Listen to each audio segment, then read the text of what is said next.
और दोस्तों एक बार फिर से आपका स्वागत करते हैं हिट हॉरर हंटर के यूट्यूब चैनल पे। यहाँ हम बहुत ही कहानी किस्से लेकर आते रहते हैं। तो अगर आप भी इस प्रकार की कहानी या किस्से सुनने के शौकीन हैं तो आप हमारे चैनल को सब्सक्राइब करना मत भूलना और साथ में दबाइएगा बेल आइकन, जिससे आपको मिल सके नोटिफिकेशन हमारी हर वीडियो का। तो आज के डरावने सफ़र की ओर बढ़ते हैं। तो आज की कहानी का नाम है छोटी सी भूतिया कहानी। दोस्तों एक बार की बात है, महेश अपने मामा के घर गया हुआ था।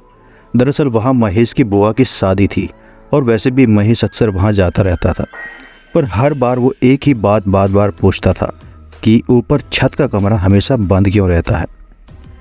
तो जवाब में उसे एक ही बात सुनने को मिलती कि वो स्टोर रूम है इसलिए बंद रहता है। पर यहाँ आप सभी एक बात ध्यान रखना, और वो बात यह है कि बच्चों को अक्सर जिस चीज़ के लिए मना करो तो उसी काम को वो ज़रूर करते हैं। सो अगर आप भी ऐसे बच्चे हैं तो हमें कमेंट करके ज़रूर बताइएगा। घर में खुशी का माहौल था। अक्सर शादी ब्याह में घर पर कई रिश्तेदार आते जाते हैं, तो सोने की व्यवस्था थोड़ी अलग होती है। उन दिनों गर्मी भी बहुत थी, तो पहली रात महेश ने जैसे तैसे नीचे गुजार ली, पर उसका मन अब भी वहीं था।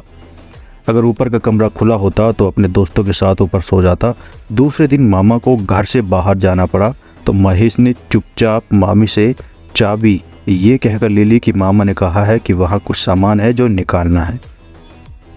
मामी इतनी बिजी थी कि काम के चक्कर में भूल गई और चाबी महेश को दे दी। महेश चाबी लेकर खुश हुआ, पर ये नहीं जानता था कि वह क्या करने जा रहा है। आखिर गलती उसकी भी नहीं थी, बच्चे अक्सर बच्चे होते हैं। महेश ने जल्दी से जाकर ऊपर कमरे का दरवाज़ा खोला। अंदर कुछ भी नहीं था, बस एक चारपाई रखी थी और पूरा कमरा बाहर के मुताबिक हल्का ठंडा था, जबकि बाहर तेज धूप थी।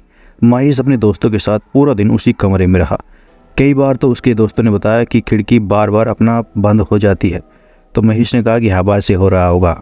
धीरे धीरे रात घिरने लगी और महेश नीचे चला गया, ये चेक करने के कि कहीं मामा मामी को पता तो नहीं चल गया। पर मामा तो रिश्तेदारों के पीछे लगे हुए थे। महेश चुपचाप ऊपर के कमरे में जाकर लेट गया और तब तक मेरे दोस्तों को भी नींद आ गई थी। पर अचानक मुझे लगा कि जैसे किसी ने मेरी चादर खींची हो। मैंने नींद में ही चादर ऊपर खींच ली। मैं जानता था वो मेरे दोस्त मेरे साथ खेल रहे हैं। मैं चुपचाप लेट गया, यह बोलकर कि परेशान मत करो वरना मामा आ जाएंगे। थोड़ी देर सब शांत रहा कि अचानक मेरी चादर किसी ने फिर से खींची और मेरी पैरों की तरह उंगलियों को ज़ोर से दबा दिया। मैं बोलता रहा कि मत करो प्लीज़, सोने दो। तभी एक सफ़ेद परछाई मेरे मुँह के सामने आ गई और मैं ज़ोर से चिल्लाया। मेरी आँख बंद थी, तो मेरे दोस्तों ने मुझे उठाया और बोलने लगे कि क्या हुआ महेश, क्या हुआ।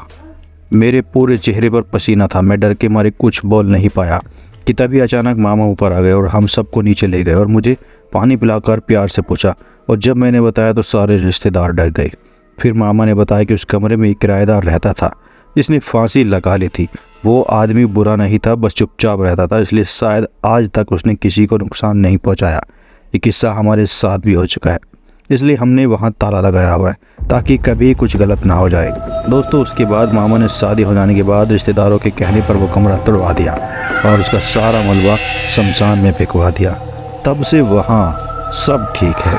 तो अगर आप भी इस प्रकार की कहानियाँ किस्से सुनने के शौकीन हैं तो फटाफट से कीजिए सब्सक्राइब। और आपके पास भी ऐसी कहानी या किस्सा है तो हमें लिख दीजिए, जो हमने डिस्क्रिप्शन में ईमेल दी है उस पर अपनी कमेंट राय जरूर बताएँ। नमस्कार, जय हिंद, वंदे मातरम।